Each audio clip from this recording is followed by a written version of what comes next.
مستقبل کے لیے آج ظلم ہے، کل راحتیں ہوگی، آج تکلیف ہے، کل اطمینان ہوگا۔ اللہ اکبر۔ اس لیے کبھی کبھی گھر کی زگ پر، ساس بہو کے جھگڑے پر طلاقیں ہوتی ہیں۔ میں یہاں جتنی بہویں ہیں انہیں ایک بات بتاتا ہوں، طلاق انشاءاللہ نہیں ہوگی۔ ساس یہ سمجھتی ہے کہ میں ساس ہوں تو میں جو ہے اپنی بہو پہ ظلم کروں گی۔ ساس کو چاہیے کہ وہ اپنی بہو کو بیٹی سمجھے۔ میں گفتگو سمیٹ رہا ہوں، ختم کر رہا ہوں، اس لیے کہ باقی گفتگو پھر کسی محفل میں ہوگی۔ توجہ سے سنیں۔ لوگ کہتے ہیں کہ بڑی بڑی جنگیں ختم ہو گئی۔ بعض فلسفیوں نے یہاں تک لکھا ہے پہلی جنگ عظیم ختم ہو گئی، دوسری جنگ عظیم ختم ہو گئی، لیکن ساس بہو کی یہ ایسی جنگ عظیم ہے کہ یہ کسی دور میں کبھی ختم نہیں ہوئی، اور پتہ نہیں یہ کب ختم ہوگی۔ اس کے ختم کرنے کا ایک طریقہ ہم آپ کو بتاتے ہیں۔ ایک بیٹی، نیک گھرانے کی بیٹی، اپنی ساس کی شکایت لے کر کے باپ کے یہاں آئی۔ باپ نے کہا بیٹی، ساس ماں کی طرح ہوتی ہے، خدا را اس پہ ظلم نہیں کرنا، بڑھاپے میں وہ جائے گی کہاں۔ ایسی صورت میں بیٹی نے سنا، سوچا میرا باپ کمپلین نہیں لیتا، میرے باپ کے ایک دوست ہیں جو مجھے بیٹی کی طرح چاہتے ہیں اور وہ حکیم ہے۔ ان کے پاس وہ بچی گئی اور جانے کے بعد کا چچا جان، میرے ابا تو کمپلین نہیں لیتے، آپ میرے چچا ہیں، مجھے بیٹی جیسے پالا ہے، ایک کام کریں آپ، میری ساس مجھے بہت تکلیف دیتی ہے، آپ اس کے لیے ایسی زہر کی پڑیا بنا کر دے تاکہ وہ مر جائے، تاکہ اس کا خاتمہ ہو جائے، پھر ہم اطمینان سے رہیں گے۔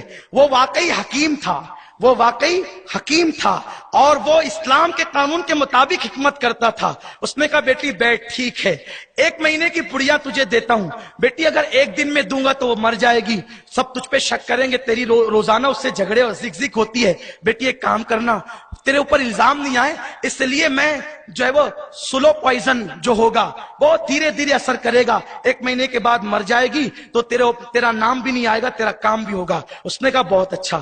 30 پڑیاں بنا کر اس کے چچا نے، حکیم صاحب نے دیا، اور دینے کے بعد کہا بیٹی دیکھ اگر تو لڑتی رہی نا اس سے تو تجھ پہ الزام آ سکتا ہے کہ تو نے قتل کیا ہے، تو ایک کام کرنا، یہ پڑیا کھلاتے رہنا لیکن اس کے کپڑے خود ہی دھلنا، اس کے پیر دبانا، وہ پانی مانگے تو دودھ پیش کر دینا، 1 مہینے تک خدمت کرنا، اس کے بعد تو پھر وہ قبر میں چلی جائے گی، تیرا قصہ ہی ختم ہوگا۔ اس نے سوچا بہت اچھی بات ہے، صرف 1 مہینہ خدمت کرنا ہے، پھر ہم جو ہے شان سے رہیں گے۔ اب وہ گھر آئی پڑیا لے کر، کھانے میں ملا کر کے دیا، لیکن کہتی ہے امی کیا بناؤں آپ کے لیے؟ یہ بناؤ۔ امی آپ تھک گئی ہے، ذرا لیٹ جائے، پیر دباؤں، پانی پیش کیا، سر میں تیل لگایا۔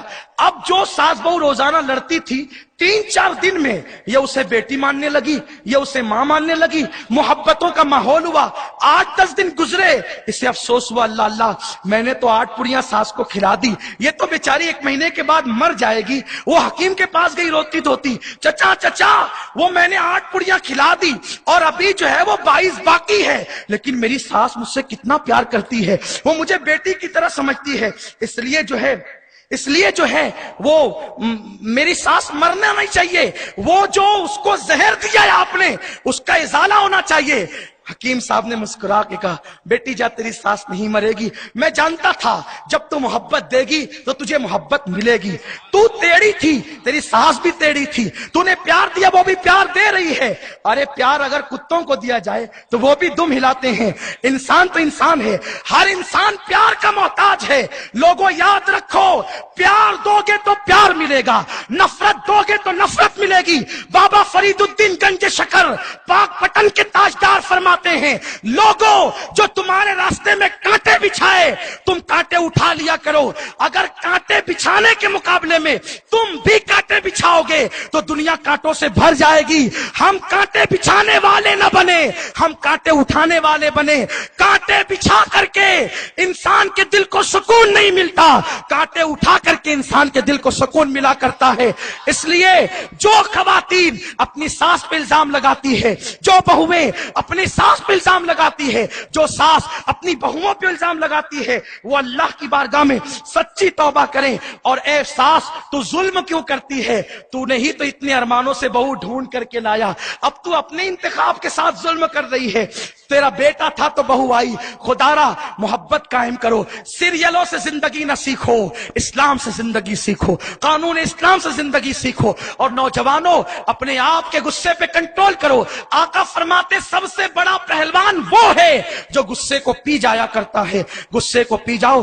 اللہ آپ سب کے گھروں کو آباد رکھے, اللہ آپ سب کو آباد رکھے, آپ کے گھروں میں برکتیں عطا فرمائے. اور یاد رکھیں نشے کا خاتمہ کر دو. آج سے 3 سال پہلے جیسے آپ نے نشے کا ایسا بائیکاٹ کیا تھا کہ میڈیکل بھی نشیلی دوائیں, میڈیکل پر بھی جو ہے مدہوشی کی دوائیں بکنا بند ہو گئی تھی. میری گزارش ہے یہ نشے کی وجہ سے بھی طلاق کی لعنت بڑھتی جا رہی ہے. شوہر نشے میں آ کے بکتا ہے اور طلاق واقع ہوتی ہے. اس لیے نشے کا بھی بائیکاٹ ہم سب کی ذمہ داری ہے. اللہ مجھے آپ سب کو توفیق دے.